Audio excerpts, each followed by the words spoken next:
Essa sessão, irmãos, que nós lemos, que conclui o capítulo 1, ela tem em si um sentido muito claro, muito objetivo, que é descrever o momento em que Ana devolve a Deus aquilo que Deus havia dado a ela, o seu filho.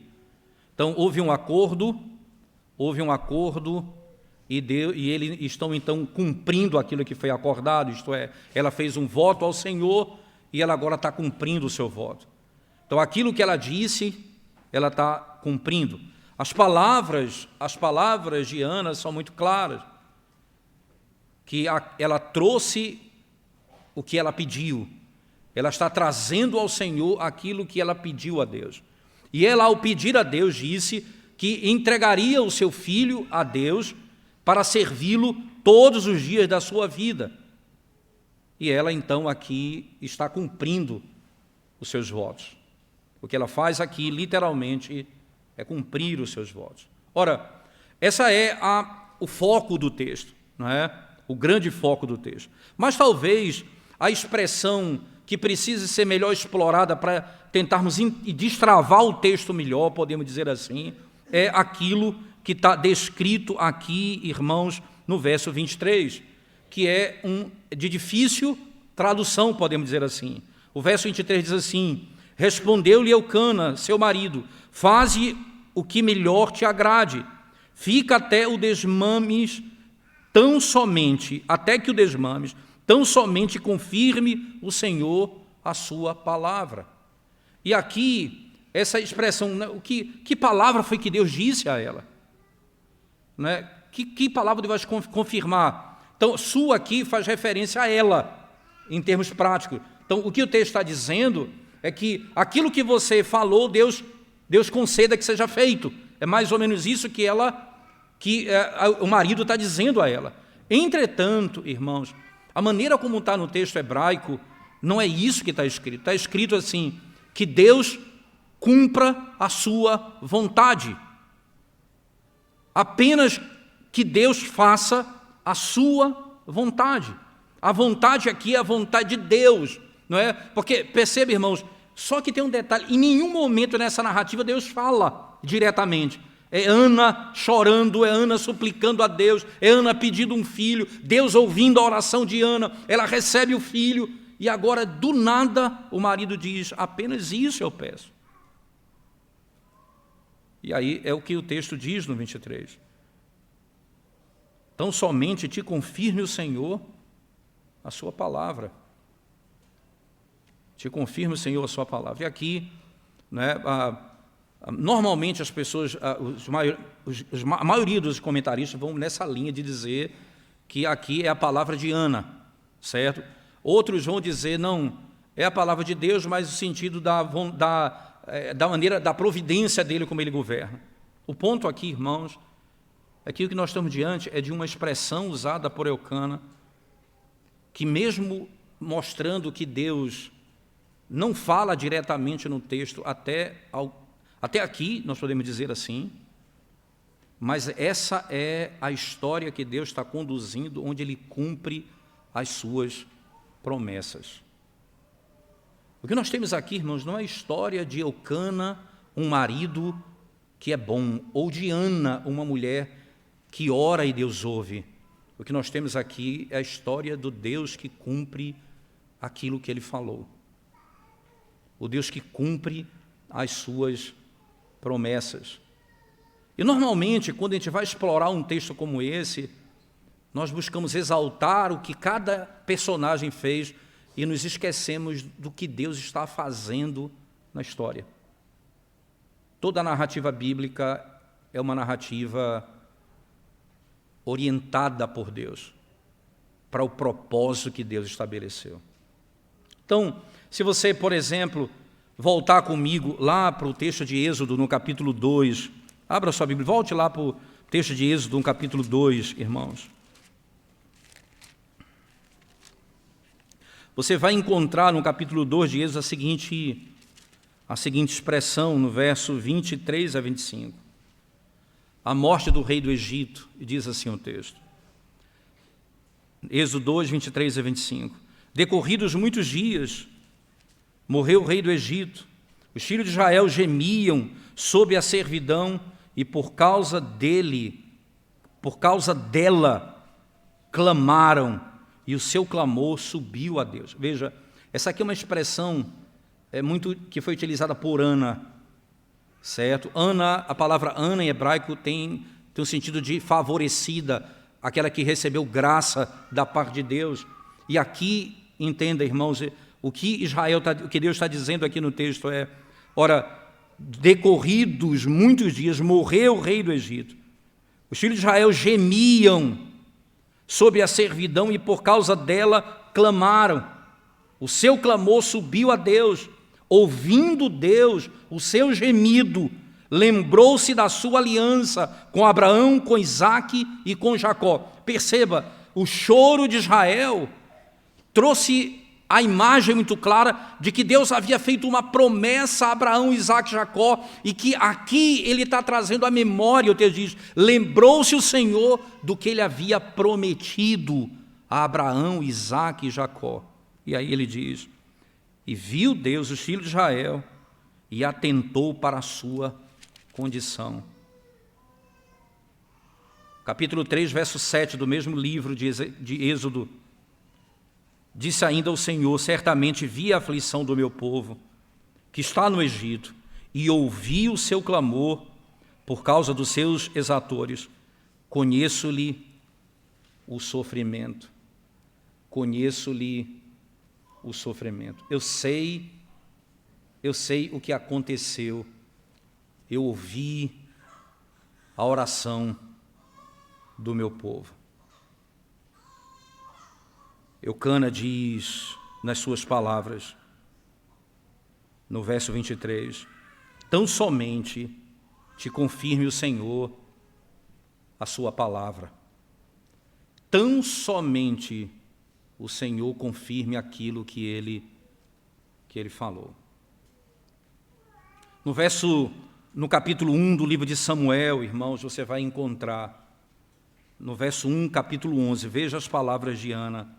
1:11, ela diz assim: e fez um voto dizendo: Senhor dos exércitos, se benignamente atentares para a aflição da tua serva, e de mim te lembrares, e da tua serva te não esqueceres, e lhe deres um filho varão, ao Senhor o darei por todos os dias da sua vida, e sobre a sua cabeça não passará navalha.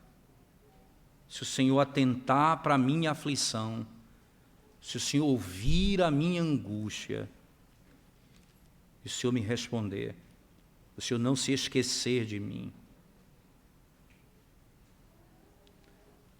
É claro que quando você usa a linguagem do livro de Êxodo, especialmente nos capítulos que lemos do 2 e do 3, você encontra uma associação muito clara entre eles. Mas sem precisar abrir a Bíblia de volta, no verso 31 do capítulo 4 de Êxodo diz assim: e o povo creu, e tendo ouvido que o Senhor havia visitado os filhos de Israel, e lhes vira a aflição, inclinaram-se e o adoraram. Ora, porque eles viram que o Senhor visitou o seu povo na aflição, e eles viram isso, o que eles fizeram? Eles adoraram a Deus. O que é interessante, irmãos, aqui, no livro de Ruth, no livro de Samuel, a história de Ana, você vai encontrar no último verso do capítulo 1, na última sessão, a seguinte declaração: e eles adoraram ali o Senhor. Eles adoraram ali o Senhor. Ana é a favorecida, ela é a agraciada por Deus. No tempo de Ana, Deus derramou graça sobre o seu povo. Mas nesse tempo na história, irmãos, Israel não era favorecida. Olhe para o fim do livro de Juízes e veja a situação em que eles se encontravam nessa época. Exatamente, irmãos, como Ana, ela é uma mulher estéril, assim era Israel. onde não havia vida, onde não havia esperança no meio daquele povo. Eles não produziam frutos, eles eram e praticavam o que era contrário à lei de Deus. Então, quando chega no momento deles oferecerem sacrifício, o que ela está dizendo aqui com todas as letras é o que Eucana está dizendo a ela, é: o Senhor cumpra a sua palavra. O Senhor fez um voto, o Senhor fez, melhor dizendo, Deus fez uma promessa a Abraão. O Senhor disse que o seu povo seria frutífero, o Senhor disse que o seu povo herdaria a terra e produziria. E agora nós estamos diante do início de uma história onde os líderes vivem em corrupção e onde as mulheres, e especialmente Ana aqui, não era aquela que podia produzir filhos, era infrutífera. A história começa com um ventre que não podia gerar. Aqui então eu tenho a história desse Deus, irmãos, que cumpre a sua promessa, que cumpre as suas palavras, até mesmo quando tudo parece contrário àquilo que ele disse. Lembre-se das palavras de Abraão, como dito lá no Novo Testamento, ele creu contra a própria esperança. Ele esperou contra aquilo que era mesmo oposto à sua própria realidade. Ele creu que podia ter um filho quando ele não podia fisicamente ter um filho. As promessas do Senhor serão cumpridas. E o que é que Deus faz na vida de alguém, irmãos? O que é que Deus faz na vida de uma pessoa quando Ele concede graça e favor? O que é que Ele produz na vida de um crente quando Ele nos visita, quando não podíamos em nós mesmos obter nada e não havia força em nós para isso, para gerar filhos?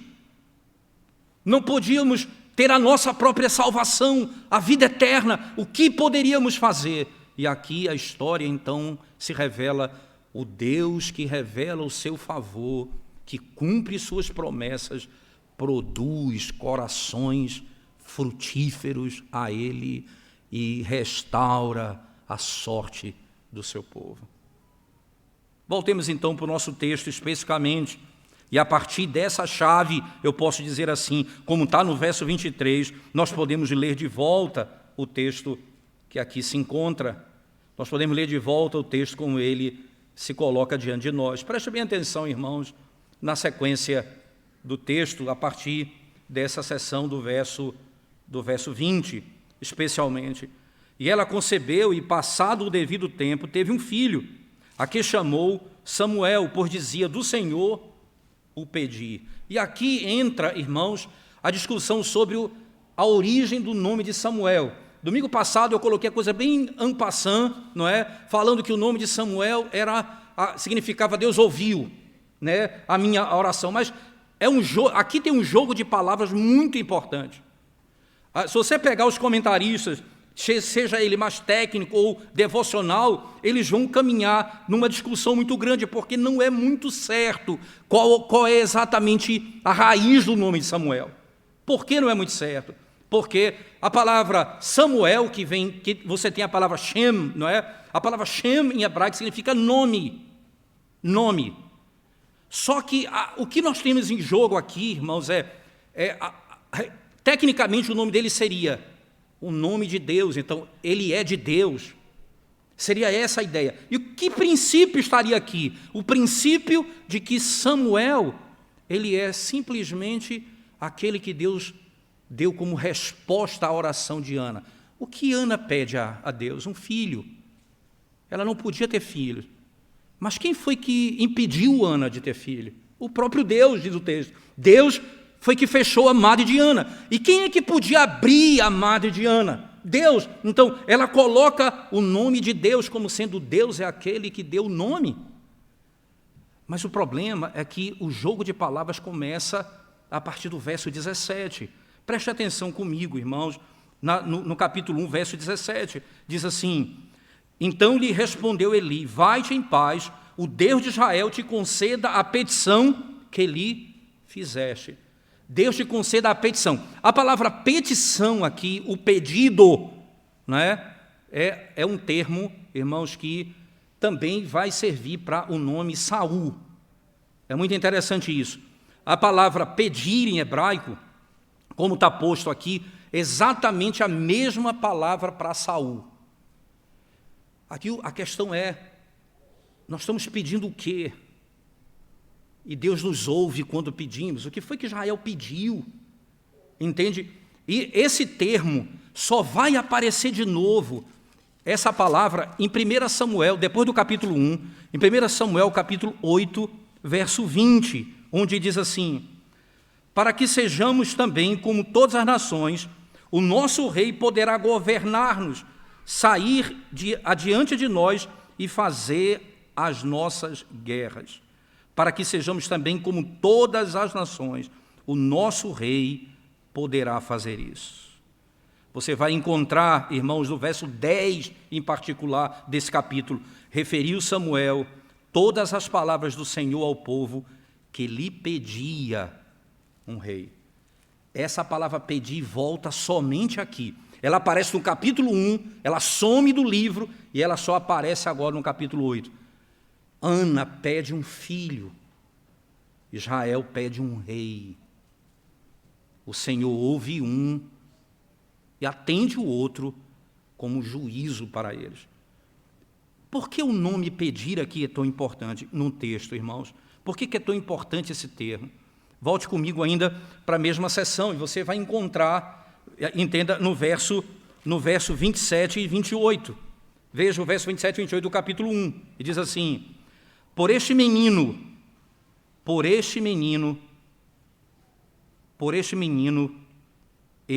orava eu, e o Senhor me concedeu a petição. Veja, o Senhor me deu aquilo que eu pedi. O Senhor me concedeu a petição que eu lhe fizera. Pelo que também o trago como devolvido. E a palavra devolvido aqui tem a mesma raiz. Por todos os dias que viver, pois do Senhor o pedi. Eu trago aquilo que eu pedi. O que eu tenho aqui é aquilo que eu pedi ao Senhor. E o que eu devolvo a Deus é aquilo que eu pedi.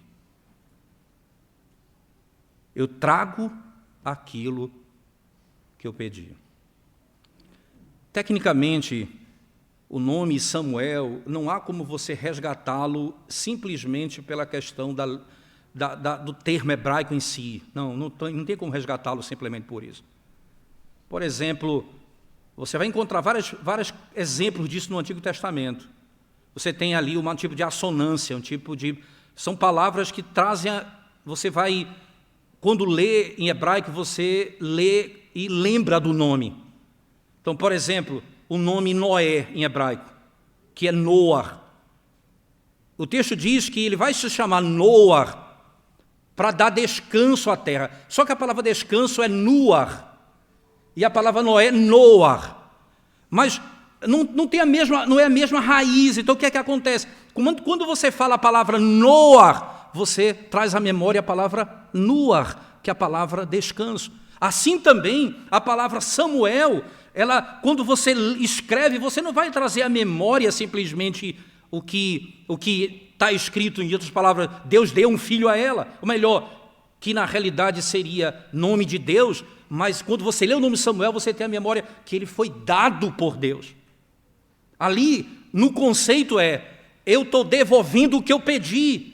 E é tão claro isso, que essa palavra pedir, em hebraico, vai assumir o nome de Saul, que vai ser alguém que vai ser pedido também pelo povo a partir do capítulo 8 em diante. Então, o que eu tenho nas minhas mãos aqui, irmãos, é alguém que foi pedido e está sendo devolvido como foi pedido. Aquilo que eu pedi, eu entrego. Aquilo que eu recebi, eu devolvo. Ana aqui, irmãos, ela vai prover para nós um exemplo de oração efetiva. em que Deus respondeu a ela de modo glorioso, como a Escritura nos mostra aqui claramente, né? Mas aqui tem a grande questão é, o Deus que visitou o seu povo lembrando da sua promessa, foi o Deus que concedeu a ela o que ela não podia obter. Ela recebeu o que ela pediu. Ela pediu um filho, para que esse filho pudesse servir a Deus todos os seus dias. Ao receber o filho, ela então traz de volta esse filho ao Senhor.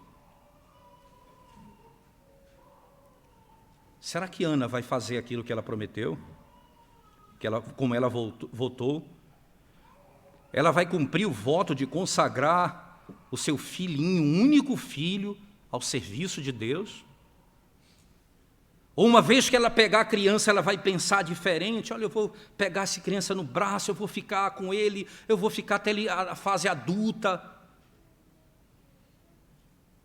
Alguns até dizem que ela ficou com ele até 30 anos, mas o texto é muito claro em dizer que ele foi para lá muito cedo.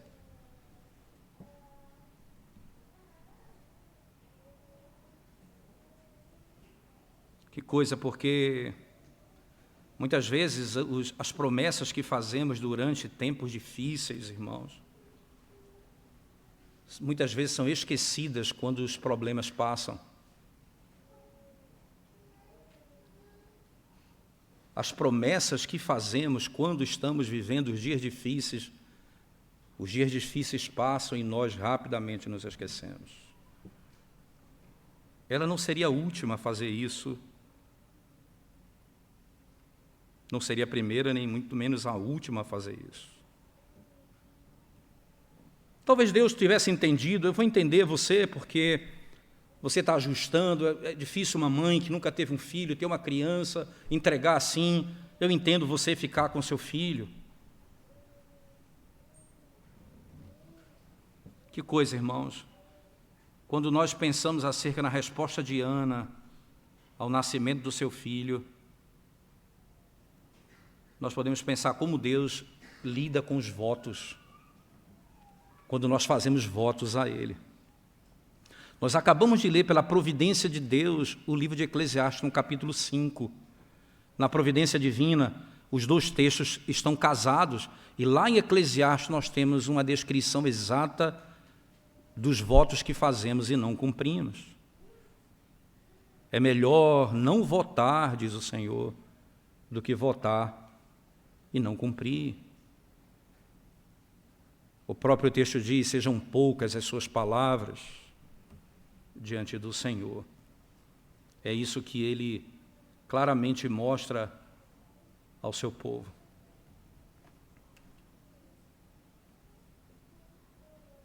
Ana devolve o seu filho. E como ela vai fazer? Voltemos para o texto, irmãos. No versículo 21 diz assim, subiu Eucana, seu marido, com toda a sua casa, a oferecer ao Senhor o sacrifício anual e a cumprir o seu voto. Então, perceba que Eucana tem literalmente a prática de anualmente ir a Jerusalém, lá em Siló, oferecer ao Senhor sacrifício, ele e toda a sua casa. Isso era uma prática da família, ele fazia isso com toda a sua casa. Mas tem um detalhe interessante, nesse momento ele vai e Ana não vai com ele. Veja o verso 22, Ana, porém, não subiu e disse a seu marido, quando for o menino desmamado, levá-lo-ei para ser apresentado perante o Senhor e para lá ficar para sempre. Ora, o que está acontecendo aqui? Alguém pode imaginar, Ana estava tentando protelar, dizendo, eu não vou entregar o filho ainda. Não, irmãos. Não é. Por que eu sei disso? Por que nós podemos afirmar isso?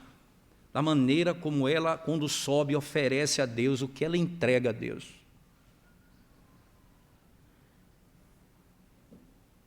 Ela não vai com pesar, ela vai com alegria oferecer a Deus aquilo que ela recebeu das mãos dele.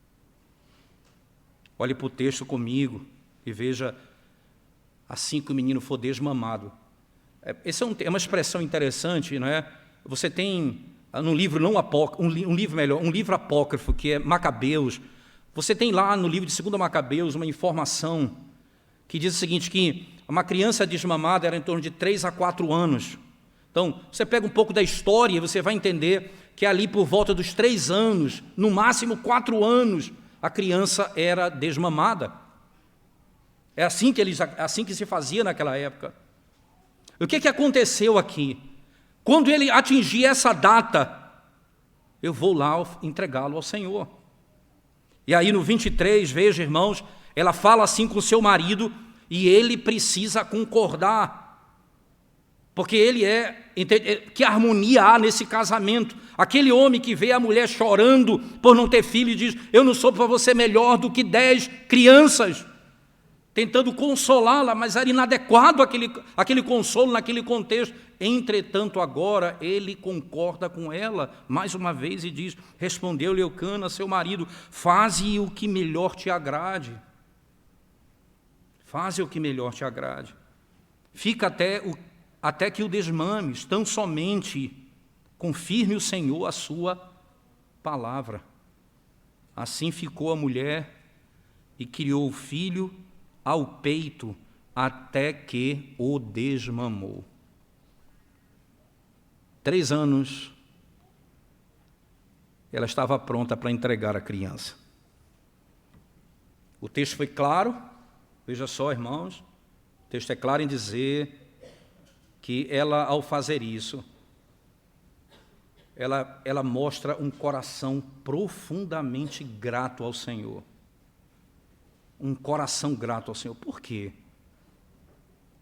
Ela devolve ao Senhor como fruto da gratidão de ter recebido aquilo que ela pediu. É isso que o texto vai dizer no final. Eu estou entregando ao Senhor aquilo que eu pedi e recebi.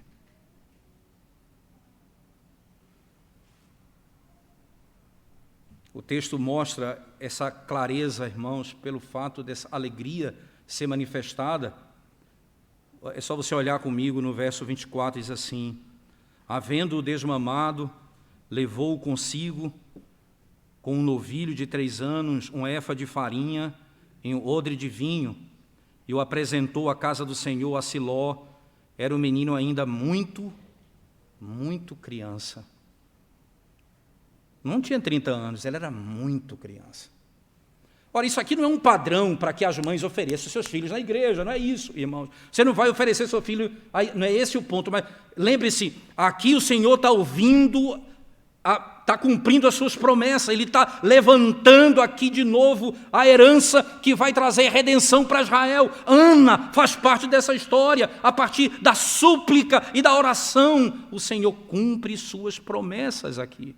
Agora, essa mulher, ela leva, veja como é que eles oferecem, irmãos.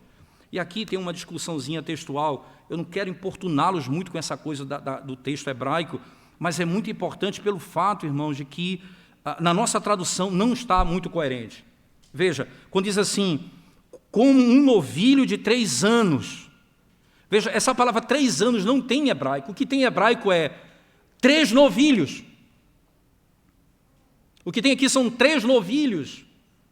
Então, por exemplo, se você pegar a Corrigida Fiel, as Bíblias em inglês, todas elas vão colocar 3 novilhos. Nós temos aqui essa expressão, um novilho de 3 anos. E uma das razões que as pessoas colocam é porque no verso 25 diz, imolaram um novilho, e está no singular. Então ele diz, então tem que ser 1, não pode ser 3. Ora, é óbvio que quando eles oferecem 3, eles oferecem 3 para cada coisa. Um para um sacrifício pacífico, outro sacrifício de perdão de pecados. Então um era imolado, os outros não eram imolados. O ponto aqui não é qual é a discussão de ser 1 ou 3? É porque todo o resto do que ela entrega a Deus é sempre dobrado. O que é requerido na lei, irmãos? Que seja 1/10 de flor de farinha. Veja, no verso 24, 1 efa de farinha. A lei requer 1/10 disso. Ela entregou uma inteira. A lei requer, irmãos, não é? Ele diz assim, e um odre de vinho. a lei requer uma parte disso. Ela deu dobrado 3 animais, vinho. Ela deu também farinha, como diz o texto. O texto descreve éfa de farinha e um odre de vinho. Por que isso é tão importante, irmãos? Porque isso descreve a gratidão dela, a generosidade dela. Eu recebi o que eu pedi, eu vou devolver ao Senhor. Nós não podemos obedecer a Deus, irmãos, com pesar. Deus ama quem dá com alegria. Nós não podemos devolver com pesar. Fazer o que a lei manda. Não é? Tem pessoas que dizem assim, quando fala em contribuição na casa de Deus, diz assim: não, eu dou só o que eu quero, mas é fruto de um coração ingrato. Outro diz assim: não, eu dou 10% certinho. É apenas cumpridor da lei. Aquilo que Deus fez para mim, irmãos, produzirá em mim uma devolução de acordo com aquilo que eu recebi. Eu não podia e Deus me deu. Eu não tinha em mim mesmo força e o Senhor me concedeu. J.C. Ryle coloca isso como um princípio no contexto do Evangelho. Ele diz assim: um amor grato é a verdadeira fonte da verdadeira obediência a Deus. Deus poderia dizer, irmãos: não terás outros deuses diante de mim, não farás para ti imagem de escultura, não tomarás o nome do Senhor teu Deus em vão, lembre-te do dia de sábado para o santificar, honra teu pai e tua mãe, não matarás, não furtarás, não adulterarás, não dirás falso testemunho, melhor, não adulterarás, não furtarás, não dirás falso testemunho contra o teu próximo, não cobiçarás. Você tem toda a lei, mas o Senhor não disse apenas isso, Ele diz: eu sou o Senhor teu Deus, que te tirei da terra do Egito, da casa da servidão, eu sou o Deus que te arranquei da morte. Não me obedeça simplesmente externamente, mas de alma, de coração, com tudo que você tem, com tudo que eu te dei, com toda a tua vida, com toda a tua alma. E o que Ele requer de mim? Ame o Senhor teu Deus de todo o teu coração, com toda a tua força, com todo o teu entendimento. É o que eu tenho, Senhor, eu recebi de ti, e por isso eu dou. Ainda Riley vai dizer: é por essa razão que o Evangelho de Jesus Cristo é a maior força de todas para transformar um coração cobiçoso, soberbo, egoísta, para que eles busquem santidade e amor. O segredo para ser santo é conhecer e saber que os meus pecados foram perdoados. O que me move é saber que eu recebi o que eu não podia ter.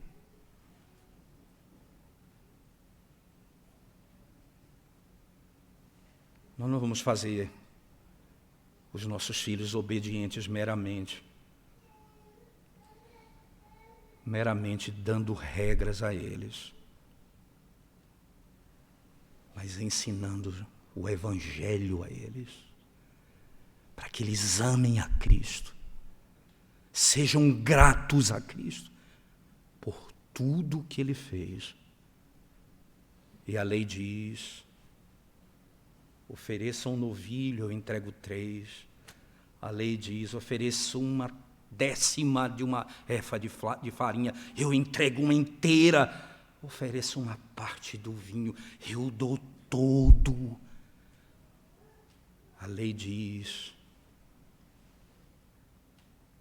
meu coração flui gratidão. É por isso que eu sirvo ao Senhor assim.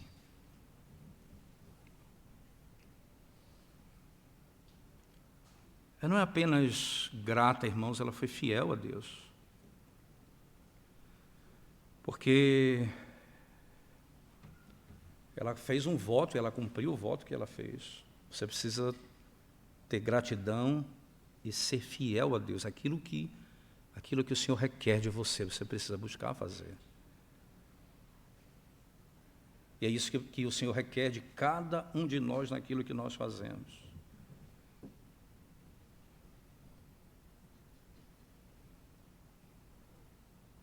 O que eu entrego de fato ao Senhor nesse contexto? Eu olho para esse texto, irmãos, aqui, né? Você vai perceber que no 26 ele diz, e disseram a ela, meu Senhor, tão certo como vives, eu sou aquela mulher que esteve contigo orando ao Senhor. Por este menino orava eu, e o Senhor me concedeu a petição que eu lhe fizera, pelo que também o trago, como devolvido ao Senhor, por todos os dias que viver. Pois do Senhor eu pedi. Pois do Senhor eu pedi. Que família impressionante essa, irmãos. Que família impressionante. Algumas lições eu queria extrair para a nossa vida, podemos dizer assim, para a nossa casa e para a nossa vida diante de um texto como esse. Primeiro, preste atenção, irmãos. Veja como era a característica de Eucana, o marido de Ana. Era um homem que tinha um compromisso com a adoração. Ele tinha um compromisso com o culto ao Senhor. Era uma família que ia à igreja, que cumpria isso como requerido por Deus. Era uma família presente na casa de Deus, no tempo da adoração, independente da dificuldade ou mesmo das lutas. A falha, irmãos, em observar o mandamento leva à causa de muita idolatria nessa geração e nos séculos que se seguirão. A falta de compromisso com a casa de Deus, a falta do marido conduzir a sua família para adorar o Senhor, do esposo ser aquele que conduz a sua casa para estar na casa de Deus e servir ao Senhor de todo o coração, de conduzir os seus filhos, a sua esposa à casa de Deus.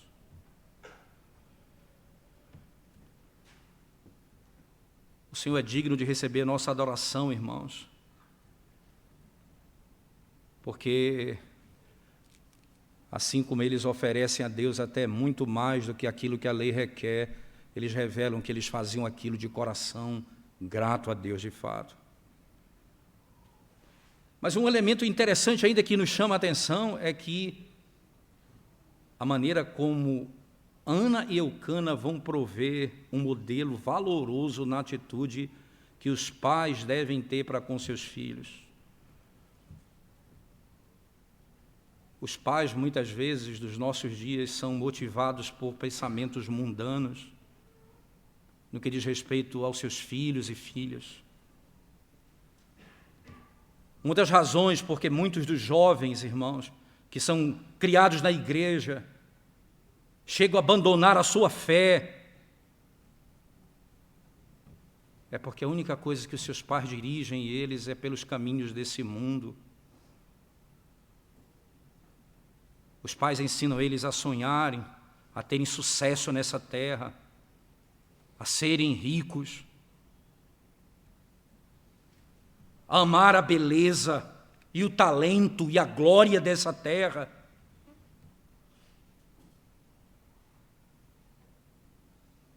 E a preocupação única daquela casa, do marido e da mulher, era que o seu filho fosse entregue ao Senhor naquele contexto. Qual é o nosso trabalho como pai? Tornar os nossos filhos preparados para o culto ao Senhor.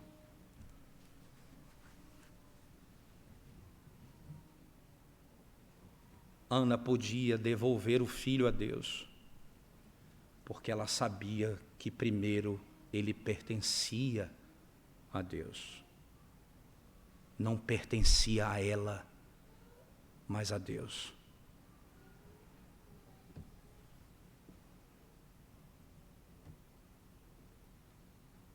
Ora, que coisa impressionante pensarmos nisso. Pais devem criar os seus filhos para o Senhor, e os pais piedosos farão dessa ambição de vida o seu objetivo. Sabe o que é, irmãos? Fazer com que os seus filhos sirvam ao Senhor todos os dias da sua vida. Eu tenho uma ambição, eu tenho um objetivo na minha vida: fazer com que o meu filho sirva a Deus todos os dias da sua vida.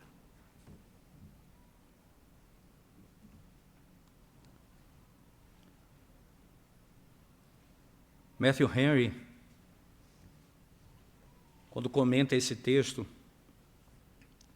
ele fala para as mães que às vezes não podem vir à igreja porque estão amamentando seus filhos quando nascem, por um tempo específico. Ele diz assim: esse é um sacrifício, não é menor do que oferecer animais, não é menor do que fazer aquilo que Ana fez. Esse é um sacrifício que cada um precisa fazer, preparar os seus filhos, acalentar o seu coração para que eles possam vir à casa de Deus quando chegar o momento. Não se angustie, mãe, porque você precisa ficar em casa com a sua criança por algum tempo.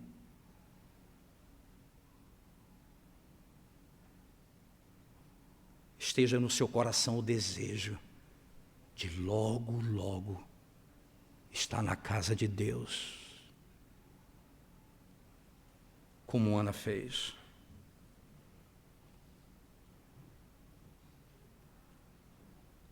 Deixa eu encerrar. Não haverá melhor resultado do que esse, como diz o verso 28 do capítulo 1.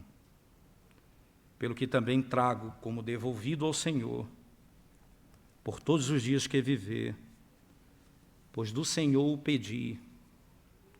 E mais uma vez, nós temos um probleminha textual aqui. Não é eles, é ele.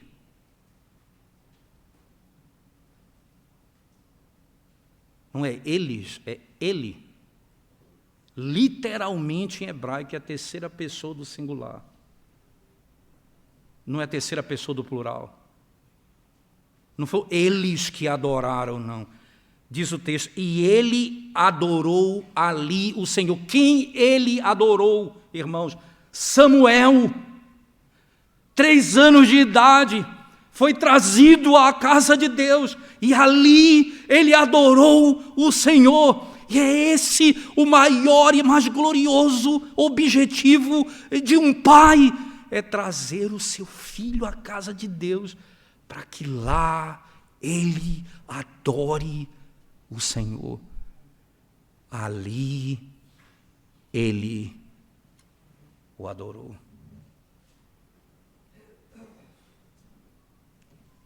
todo o esforço da graça simplesmente para esse fim glorioso.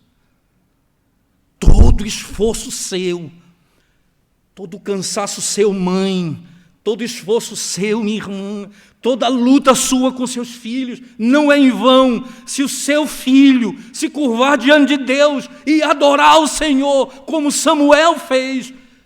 Pronto, está feito. Esse é o fim último da minha casa. Que o meu filho adore ao meu Deus e ame o meu povo, que é o povo de Deus, na casa de Deus. Vamos curvar nossa cabeça e orar ao Senhor nesse momento, irmãos. Senhor bendito,